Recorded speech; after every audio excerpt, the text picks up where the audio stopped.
Good morning, guys, and welcome to today's video. We are gonna do a Q&A today. I just got back from being out of town for the weekend. I've had so much stuff going on lately. My brain is literally so scrambled today from like the giant to-do list that I have to get done, but we are sitting down to do a Q&A. I was thinking that I would maybe do like a divorce Q&A. It's so funny from me starting off talking about this. If you saw like my initial video on TikTok where I was like, I'm not gonna talk about it online, and then now it's my whole personality because like I said in my last video, how can it not be? It is such a huge relevant thing in my life. It's obviously the thing that I get asked the most about. So we're just gonna give the people what they want and we're gonna talk about it because I do not care. I'm still kind of navigating how like what I can share and how to share without feeling like I'm giving away too much. Obviously this is like a huge thing that's going on in my life and I don't know, I mean, why not talk about it? Okay, I already screenshotted a bunch of questions. So we're just gonna see what I am willing to say. There are certain things that I legally cannot say and things that I legally cannot talk about. I don't know, people are like, she's dragging this out, like blah, blah, blah, just tell us. I'm like, I feel like I've said like everything that I can say. I haven't come out with a full story time of like, this is like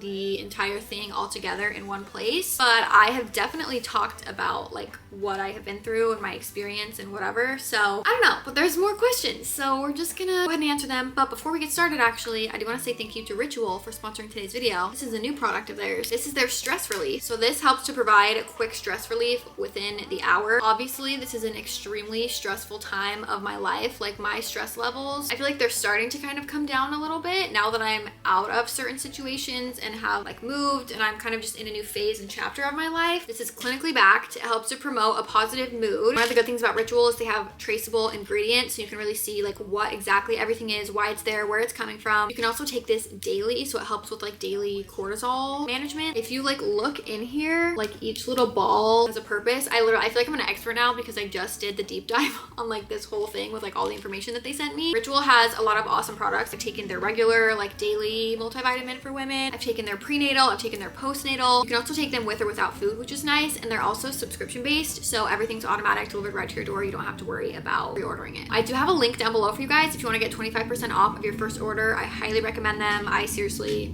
love everything from them that I've tried. Anyways, let's go ahead and get on into the questions. First question, are you ever going to explain what happened and do you think that you would get closure from it? I don't know if I will ever really be able to do like a sit down tell all type of thing. Honestly, I feel like with what I've been through in my life, I could definitely like write a book that would be very interesting about my life story. If I ever did that, it would be like years and years in the future, but I don't think that I would really get closure anytime soon from sharing anything that I've been through. I feel like it would actually do the opposite for me and just cause me a lot of stress to let people in like even more. I've definitely talked about like what I have been through with certain things with getting divorced. There's so much more to my life that has gone on than that. What is something you're grateful for through this process? Honestly, just the fact that I was able to get divorced. Like there was, actually, I should fact check this. I was gonna say there was a time where like that wasn't an option. I don't know if that's true. I'm grateful for the fact that this is even a choice that I have, that I was in a position to be able to do this because so many women, I've said this before, but they're like stuck for so many different reasons, like financial reasons or whatever it is that's going on. I just feel so fortunate that I was able to make this choice and do what I needed to do to create a better life for myself and for my kids. That is something that I'm so grateful for. Just in general, the fact that it was even possible for me to do that, because when you are in a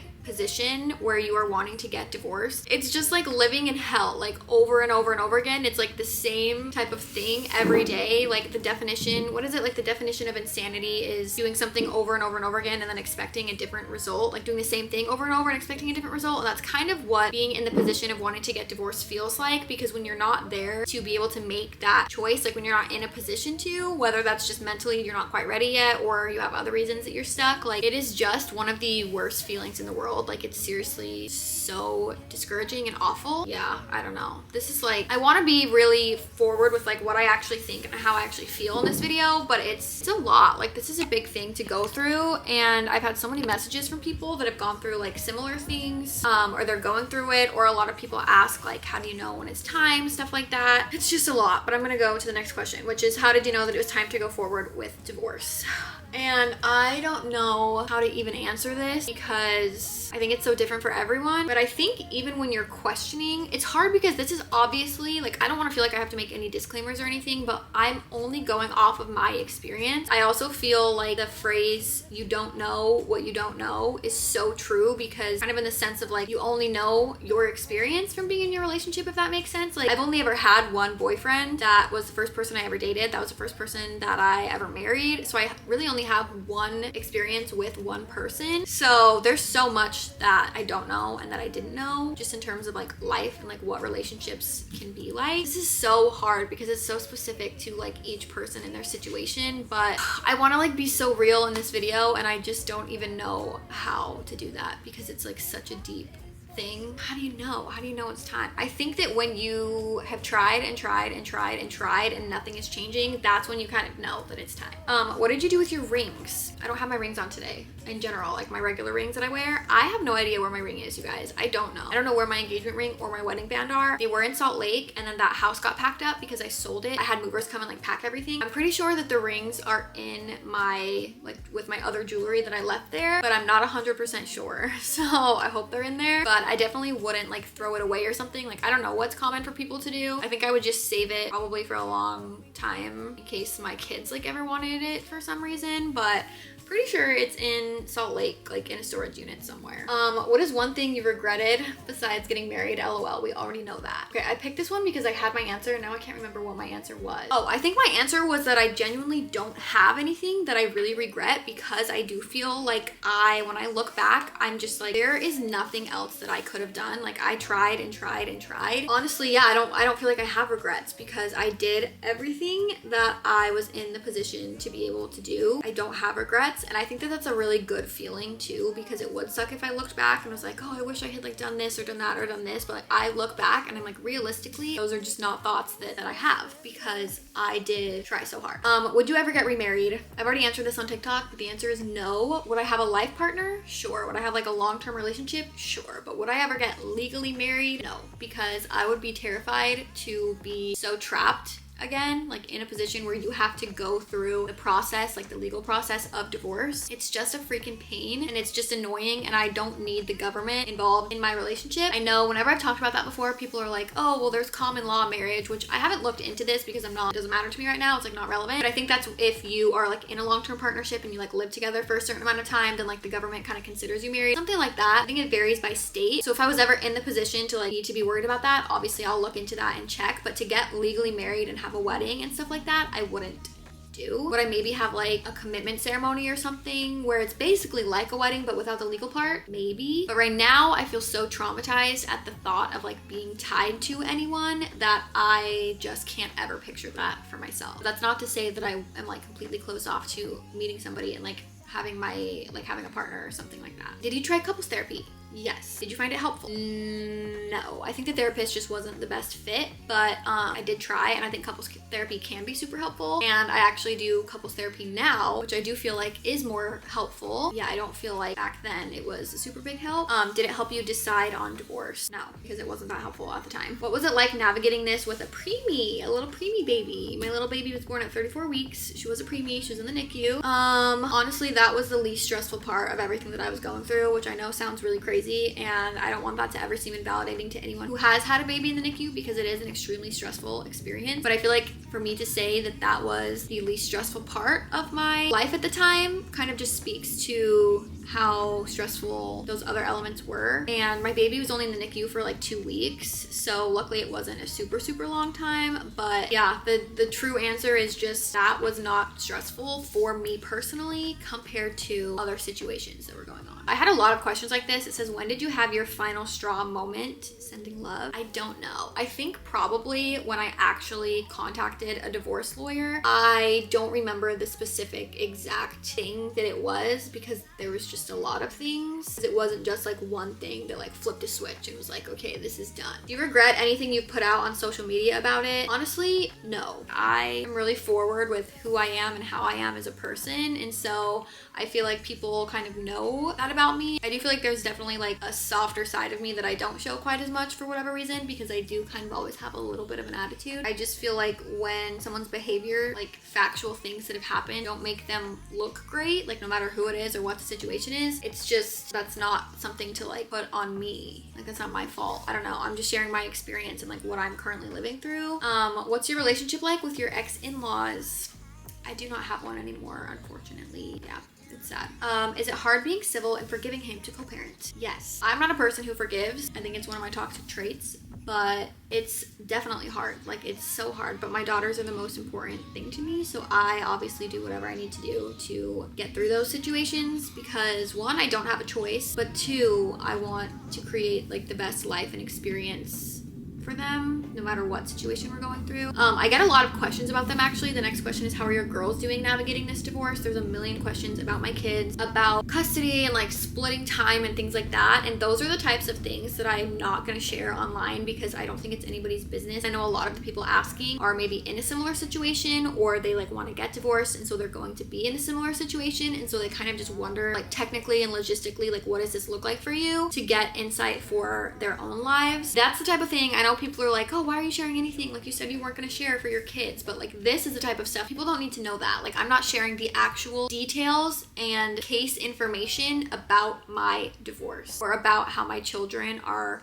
handling that and going through that. I just don't feel the need to share that. I think that that's really personal to them, and I think what I am sharing is my experience and my life and what I have been through. Oh my gosh, is this camera gonna die? I literally just charged this. But yeah, that's why I don't talk about things like that, like with my kids, like what does the split look like, things like that. I just do not feel the need to share. How did you get yourself to finally file? It's hard making that jump. It definitely is. How, I think obviously it's different for everyone, but there's like the process of kind of getting everything together and then the process of actually filing the documents like legally. Once you've already started the initial process of like contacting a lawyer, actually filing I feel like isn't quite as big of a deal because you've already started the process, even though technically filing is like what makes it official. But I didn't really have a hard time like making that jump because I was already like going through, like I was already doing stuff, you know? But it is really hard to actually like make that choice. The next question actually says, where do you even begin with divorce? Find a lawyer, talk to your spouse, therapy. Obviously talk to your spouse. I've had so many questions of people being like, oh, well, did you ever try to like talk to him about, you guys, you know me? Obviously, 1,000 million freaking times. I'm not someone who takes stuff lying down and just sits and is like, oh, well, like, okay, whatever. But I know not everybody has the same personality as me. Obviously, talk to your spouse. If they're not getting it, then, okay, sorry, camera died, but I think I can record while charging it. I haven't done that before, but I think that it's working, so I think we're good. Anyways, as I was saying, like, where do you begin? Yeah, obviously talk to your spouse. Like, that would be step one. But again, sometimes you do that and it goes nowhere and you do that like over and over and over and nothing happens. I don't know. But I think therapy is also good. But I think that both people also have to want to like work on things. Like if you're the one talking and you're the one saying like, hey, let's do therapy, and like finding the therapist and getting the appointments and like making sure it all happens, then it's kind of just further proof that maybe things are not going to work out when like you're the only one who's putting in the effort into like trying to work on things. But I feel like finding a lawyer would be like the last step, or like the first step of like actually making the move towards divorce. Yeah, I would say in the order of like talk with them, therapy, and then find a lawyer. But it just sucks when it's like all on one person to like be trying to fix anything or like move forward with anything, and then it's just hard. What are my feelings on if Parker went on podcasts and made TikToks like the way that I do? He can do whatever he wants, obviously. Again, I'm very forward with who I am and how I am and like my life, and I think everybody has like a different perspective and a different reality of like what they have lived, but it's not something that I really worry about, because if you look at like actual events and factual things and conversations, I just don't look very bad. That's the truth. What is the best financial advice? I'm needing to get a divorce, but it's so expensive. I also had a lot of questions about the financial aspect of it, and it is really hard. I haven't actually like added up the total of what it has cost me, but it is very expensive, even in a situation where if you, for example, hypothetically, if you settle out of court and if you had a prenup, it still takes like a year, and it's probably gonna be at least like $15,000, just hypothetically. Also, I'm very out of touch with most people's reality with answering this question because I have always had my own money. I've like been making money. So I was very fortunate to be in a position where, okay, the camera died again, even though it's charging. I'm a busy mom. This is the only time that I have to film. So I have to just like keep going and I guess like turn the camera like back on and back off whenever I can. But anyways, as I was saying, I know it's not most women's reality, especially if you're like a stay-at-home mom or something, that you like have worked and have your own money. So I don't feel like I have good financial advice because I haven't ever experienced anything other than being the one who makes the money. But I think that even with me making a video like this, and obviously my experience is different from a lot of women, like in general with my situation, but I think it's nice for other people to just share their experiences and everything in the comments so they can kind of be like collectively a place to connect over this and like even get information and different opinions and perspectives on things. Okay, next question. Will you and Parker ever come on here together and speak about it? No, I just don't think that's a good idea. What has been a positive aspect about being divorced? I honestly, the first thing to come to my mind is just realizing that your life is not over at like age 28 or however old you are. Obviously, I'm very young to be getting divorced, which is like horrible, but it's even more horrible to literally be so young and feel like your life is over. So I feel like that's a positive aspect, is just realizing that like things can be okay. Did people in your life discourage you to divorce? No.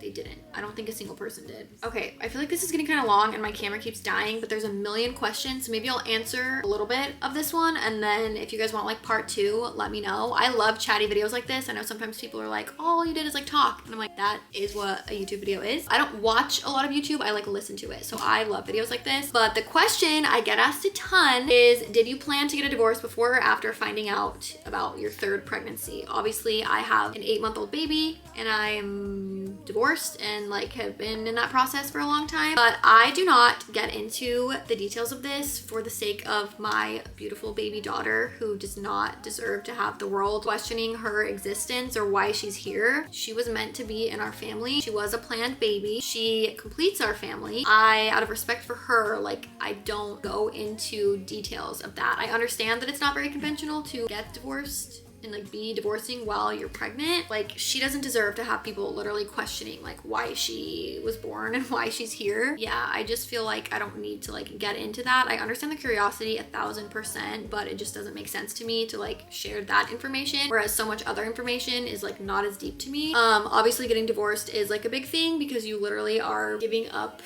your life dream of like having a happy family, which is especially hard when you literally come from a broken family. I think those are all the questions I'll answer for now because I'm freaking sick of the camera dying and like my baby only naps for so long and my kids are only out of the house for so long. So this is just the reality of like being a working mom trying to get stuff done. I have like a million things to do today and this is the time that I have to film. So hope you guys enjoyed this Q&A, I guess. Let me know if you want to see part 2. Obviously people are like, you're just dragging this out, it's your only personality trait. Yeah, it is. Obviously, I love a good funny joke on TikTok, like a funny sound or whatever, but I feel like I have shared so much. I'm just not sharing it exactly how people like want me to, like with a full-on tell-all of whatever. Anyways, I love you guys. Thank you for being here. Make sure you guys check out Ritual. Link is gonna be down below if you want to get a discount. I'll see you guys in my next video. Bye!